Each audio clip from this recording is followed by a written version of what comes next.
Blue is the colour, football is the game. And the special one has guided Chelsea to the first back-to-back league titles in this famous club's entire history. Why Chelsea? He said, I'm a champion, and if you follow me, you'll be champions. We should not be afraid to say we want to win. It's something that means we believe in ourselves, we believe the way we work, we believe in what we're going to do.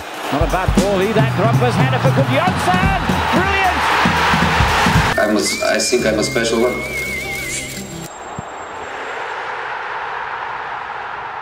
ምሽጉን ለመስበር ሙከራ ጀመርክ እንበል መጀመሪያ የሚጠብቅህ ማይነቃነቀው አለት ክላውድ ማኬሌሌ ይሰኛል እሱ ከተከላካዮች ፊት ቆሞ የመፋለምን ሚና እስከ መጨረሻው ጥግ ያስቀመጠው ማንጸሪያ ነው እድል ቀንቶ ክላውድ ማኬሌሌን አለፍክ እንበል ከኔና ሪካርዶ ካርቫሃል ጋር ተፋጠጣለህ ይቅርታ እናደርግልህም አንገት ለአንገት እንተናነቃለን እኛንም ደግሞ በታምራዊ መንገድ አለፍክ ብለን እናስብ የመጨረሻው በር ላይ ግላዲያተሩ በመቆሙ ብቻ ተስፋ የሚያስቆርጥህ ፔተር ቼክ ይጠብቃል በፍጹም ወደ ምሽጉ ወደ ቤቱ ማለፍ አትችልም በፍጹም የኛ መከላከል ቤትህን 3 ደረጃ ባለው ጥበቃ እንደ መከላከል ነበር ጆን ቴሪ በእንግሊዝ እግር ኳስ ታሪክ በፍጹም ሆኖ በማያውቅ እስካሁንም ሪከርድ በሆነ ሁኔታ 15 ጎል ብቻ በ38 ጨዋታዎች አስተናግዶ 95 ነጥቦችን ሰብስቦ በ2004-2005 የፕሪሚየር ሊጉን ዋንጫ ስላነሳው ቼልሲ መከላከል የተናገረው ነው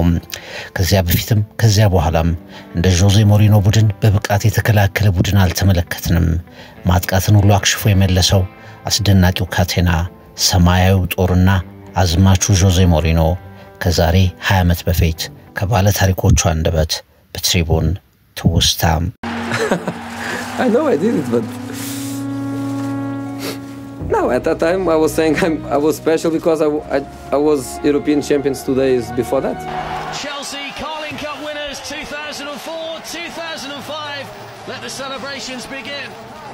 ለ10 ዓመታት የእንግሊዝ እግር ኳስ ወግ የማንቸስተር ዩናይትድ ተከታታይ ንግስና ነበር አለዚያም ማጥቃቱ ማቆም ያልተገኘለት የማይሰበረውን ኢንቨንሲብልስን የሰራው የማይሸነፈው ቡድን አርሰናል ጉዳይ ነበር ድንገት አንድ ሰማያዊ ለባሽ ቡድን የማይሰበር ምሽግ በየጨዋታው የሚፈጠር ቡድን ይዞ ተከሰተ ጆን ቴሪ መሃል ላይ ቆማል ግድግዳ ነው ለአየሩም ለምድሩም ኳስ ይሞታል ቡድኑን በመሳሊነት ይመራል ከጎኑ የማይታይ ዝምተኛ ተዋኝ አለ ማጥቃቶችን ከመጀመራቸው በፊት ደርሶ የሚያጠፋ ሪካርዶ ካርቫሃል ይሰኛል ከግራና ከቀኝ ፓውሎ ፌሬራና ዊሊያም ጋላስ ከአራቱ ተከላካዮች በኋላ እንደ ሐውልት ገዝፎ የሚቆም ግብ ጠባቂ ፔተር ቼክ የምናወራው መከላከል ብቻ ተብሎ ስለሚታለፍ ነገር አይደለም ከተከላካዮች ፊት የተከላካዮች አማካዮች ሁሉ የመጨረሻው ማንጸሪያ ክላውድ ማኬሌሌ አለ ጎል ያገባም ይሆናል አብዶ ተግባሩ አይደለም ነገር ግን የተቃራኒዎችን ማጥቃት ብቻውን ድብልቅልቁን ያወጣዋል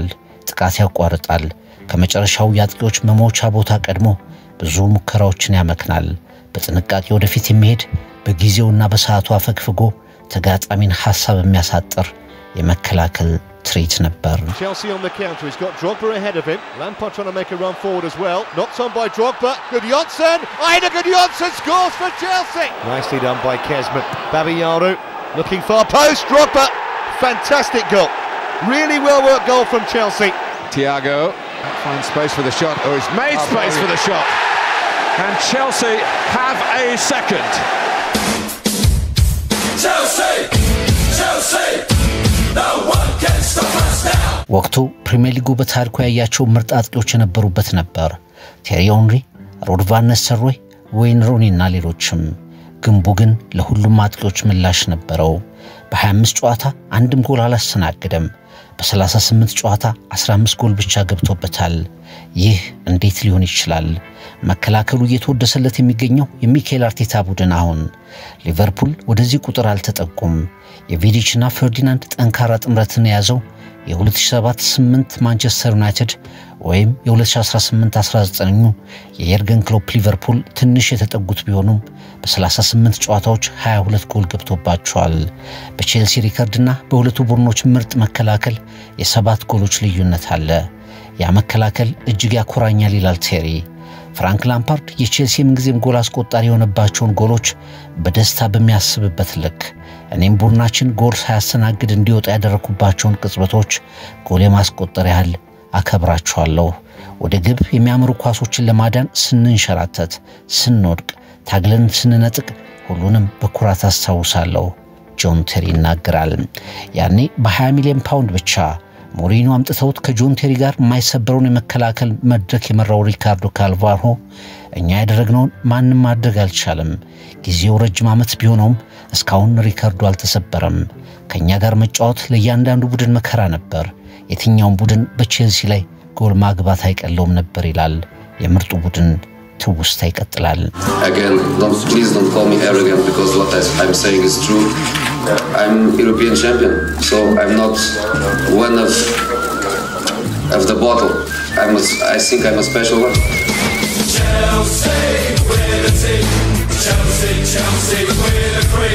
ጆዜ ገና ወደ ፕሪሚየር ሊጉ የመጡበት ዓመት ነው።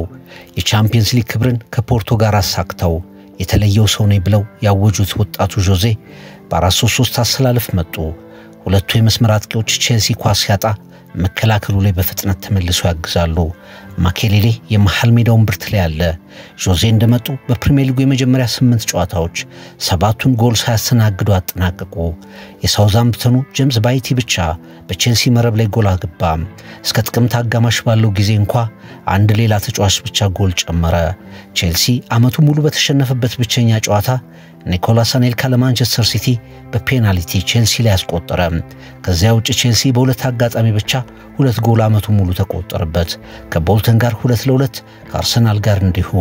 የቼልሲ መከላከል ጥቂት ጎል ማስተናገድ አይሰበሬነት አነጋጋሪ ሆነ። ዘ ስፔሻል ዋን ሰማያዊ ጦራቸው ታላቅ ርዕስ ሆኑ። ጆዜ ይላል ቴሪ ጎል አለማስተናገድን የድል ያህል እንድንቆጥረው አሳመነን።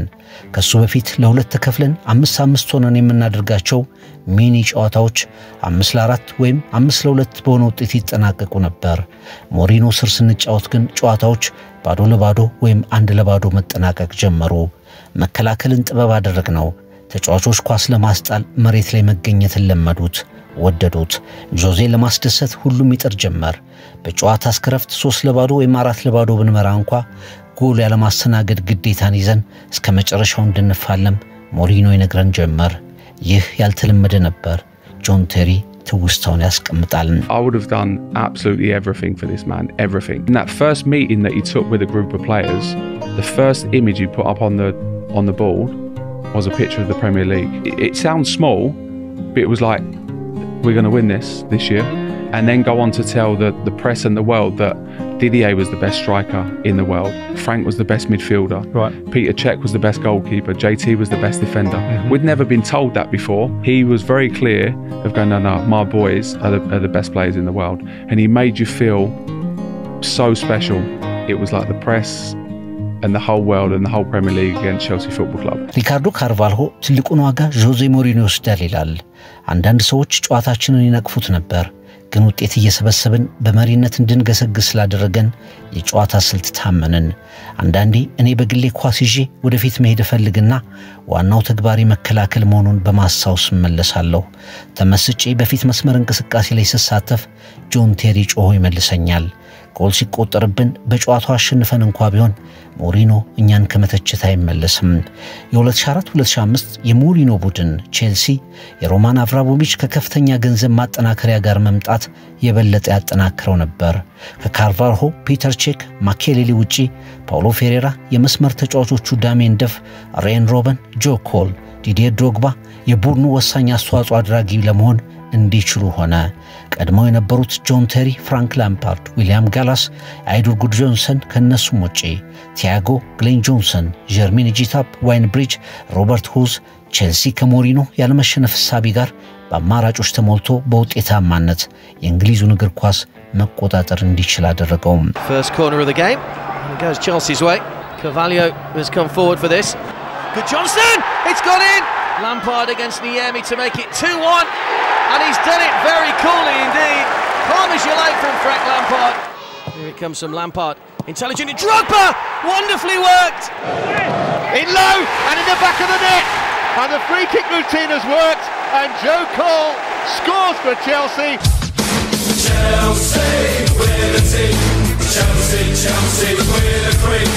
ከፈረንሳይ ሬንስ በ7 ሚሊዮን ፓውንድ ብቻ የፈረመው ፔተር ቼክ የቡድኑ በራስ መተማመን ከፍ እንዲል አደረገ። በእግሩ በጥሩ ሁኔታ ይጫወታል። የአየር ላይ ኳሶችን እንደ ልብ ያከሽፋል። ፈጣን አጥቂዎች በተቃራኒ ቡድን ሲኖሩ ለዲዲየር ዶግባ በቀጥታ ኳስ በማድረስ ጫና ሳይኖር ደግሞ ካርቫሆና ጆን ቴሪ ኳስ እንዲጀምሩ በማድረግ ቡድኑ ተሳካለት። ካርቫሆና ፓውሎ ፌሬራ በፖርቶ የነበራቸውን ጥምረት አጠናከሩት። ሞሪኖ የቴሪና ጋላስን ጥምረት አፍርሰው ጋላስን ወደ መስመር አወጡት። አራቱ ተከላካዮች በጥቅሻ የሚግባቡ ሆኖ አልፎ አልፎ ካርቫሆ በስሜት ወደፊት ከመጫወት ከማፈንገጡ ውጪ መግባባታችን የተለየ ነበር። ከፊት ደግሞ የትኛውንም ቡድን ቢኖር ብሎ የሚመኛው ክላውድ ማኬሌሊ ይሸፍነን ነበር ይላል ጆን ቴሪ። He first spoke to us as a team. He outlined the date when we would win the league away at Bolton. He said, "Look, I've come here to win." And he listed the players in the dressing room who'd won things, and there wasn't many. He said, "I'm a champion, and you know, if you follow me, you'll be champions."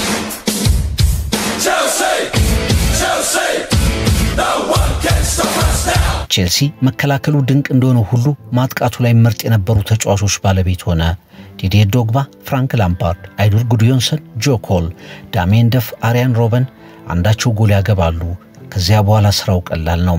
ሲፈልግ ቡድኑ አፈግፍጎ ቦታ ነፍጎ ተጋጣሚ ያለውን ሁሉ አሟጦ እንዲወድቅ ያደርጋል። ቡድኑ ሲፈልግ ኳሱን እየያዘ ጊዜውን ያጠናቅቃል። ከፊት ቼልሲ አግባ እንጂ የገባውን መከላከሉ የቡድኑ የተለየ መገለጫ ጥበብ ሆነ። በርካታ የቼልሲ ደጋፊዎች የሪካርዶ ካርቫሆና የጆን ቴሪ መከላከል ጥምረት በክለቡ የትኛውም ዘመን ታሪክ ላይ እጅግ ምርጡ መከላከል ነው ይላሉ። ሪካርዶ ካርቫሆ እና ቴሪ የነበረን ጥምረት በጣም አስደናቂ ነበር። ወደ ፕሪሚየር ሊጉ ስመጣ እንግሊዘኛ አልናገርም ነበር፣ ነገር ግን ከቴሪ ጋር አይኔን ጨፍኜ እንኳን ብጫወት እንግባባ ነበር ብሎ ጥምረቱን ይገልጸዋል። Oh, that's delightful for Gudjonsson. Yes! Fantastic ball. And he's tucked it away into the corner. And a diving header and in. And on the stroke of half-time, they have got their goal. William Gallas couldn't miss. Duff, faced by Moore. He's got a beautiful cross in, and it had to be for Gudjonsson. Albion sliced apart, and it's 2-0 Chelsea. Makelele towards Drogba, and now Lampard! It's a fabulous goal. That's a great-looking ball from Lampard. A bit of hesitation there from Bramble. It's Drogba! And it's 2-0! ሌላኛው በቼልሲ አስደናቂ መከላከል ውስጥ ዋጋ የሚሰጠው ኮከብ አጥቂው ዲዲየር ዶግባ መሆን እንዳለበት ጆን ቴሪ መሰክራል። የቅጣት ምቶችን፣ የቆሙ ኳሶችን፣ ኮርናዎችን መከላከል በሚያስፈልገን ሰዓት ሁሉ ድሮግባ ወሳኝ ነበር። ብዙ ተጋጣሚዎቻችን ግዙፍ ተጫዋቾች ነበሯቸው። ለምሳሌ ቦልተን ወንደረርስ ድሮግባ ወደ ኋላ ተመልሶ ብዙ አደገኛ ኳሶችን በማክሸፍ ትልቅ የመከላከል ሚና ይወጣ ነበር። የመከላከል ኃላፊነቱ ሁሉም ነበር። አሰልጣኛችን ከሁሉም የሜዳ ክፍል አባላት የሚፈልገውን ለመስጠት ርብርባችን አስደናቂ ነበር ይላል። እንደውም በወቅቱ የነበሩ የቼልሲ ተጫዋቾች ከገቡብን ጎሎች አንዳንዶቹን ስናስባቸው እንጸጸታለን ይላሉ። ለምሳሌ ሳውዛምፕተን በሜዳውና በእኛ ሜዳ ስታንፎርድ ብሪጅ ላይ ያገባብን ጎሎች የሚወገዱ ነበሩ። በአጠቃላይ 9 ወይም 10 ጎል ብቻ ገብቶብን አመቱን ማጠናቀቅ ነበረብን በሚል ቁጭትም አመቱን ሲገልጹት ይሰማል። ቼልሲ በ38 ጨዋታዎች 15 ጎል ብቻ አስተናግዶ ፕሪሚየር ሊጉን በማንሳት ያስቀምጠው ሪካርድ እንደ አንዳንድ ተንታኞች በቀላሉ የማይሰበር የዘላለም ሪካርድ ተደርጎ ይነሳል። I firmly believe at this club he's the most important figure. He revolutionised English football. Chelsea are the champions. 50 years on, Jose Mourinho has shown the world that he is indeed the special one. ከዓመታት በላይ አልፈዋል። ታላላቅ አሰልጣኞች ተሸኝተዋል። የዓለም እግር ኳስን በሳቢያቸውና በውጤታማነታቸው ወረሩ መጥተዋል። በፕሪሚየር ሊጉ ብዙ ሪካርዶች ተሻሽለዋል። ብዙ ነገሮችም ተለውጠዋል። የ2004-2005 የቼልሲ መከላከል ጥበብ ያስቀመጠው የፈጠረው ሪካርድ ግን በብዙ ርቀት ሳይደፈር ቁጭ ብሏል። የፕሪሚየር ሊጉ አሸናፊዎች ብቻ አልነበሩም። የሁለት ኃያል ክለቦች የሁለት ጉምቱ አሰልጣኞችን የማይገረሰስ የሚመስል ታላቅነት ሰብረው እንደተናገሩት የተለዩ መሆናቸውን በተለየ ጨዋታ ስልት የገለጡ አሰልጣኝ ጆዜ ሞሪኖ የመሩት የእግር ኳስ አብዮት ፈጣሪዎችም ነበሩ። ማጥቃትን፣ ጎል አስቆጣሪዎችን፣ ለስኬት ለመታየት ከፊት በሚያደርግ የእግር ኳስ ዓለም ላይ መከላከልን ጥበብ ያደረገ ቡድን ዓለም ተመለከተ። የመከላከል ጥበብን ወደ ታላቅነት መንደርደሪያ መሆን እንደሚችል መልእክት የሞሪኖ ቡድን አስተላለፈ። 95 ነጥቦች፣ 25 ጨዋታ ጎል አለማስተናገድ፣ 15 ጎሎች ብቻ ዓመቱን ሙሉ። አንድም ጨዋታ ላይ ከሁለት በላይ ጎሎች አለማስተናገድ፣ በሁለት ጨዋታዎች ብቻ 2 ጎሎችን ማስተናገድ፣ ዓመቱን ሙሉ በአንድ ጨዋታ ብቻ መሸነፍ። ይህ የጆዜ ሞሪኖና የ2004-2005 ሰማያዊ ተፋላሚ ቡድናቸው ታሪክ ብቻ ነው። ትሪቡን ትውስታም And the special one has guided Chelsea to the first back-to-back league titles in this famous club's entire history. Why Chelsea? He said, I'm a champion, and you know, if you follow me, you'll be champions. We should not be afraid to say we want to win. It's something that means we believe in ourselves, we believe the way we work, we believe in what we're going to do. Not a bad ball either. Drogba's header for Gudjohnsen. Brilliant! I think I'm a special one.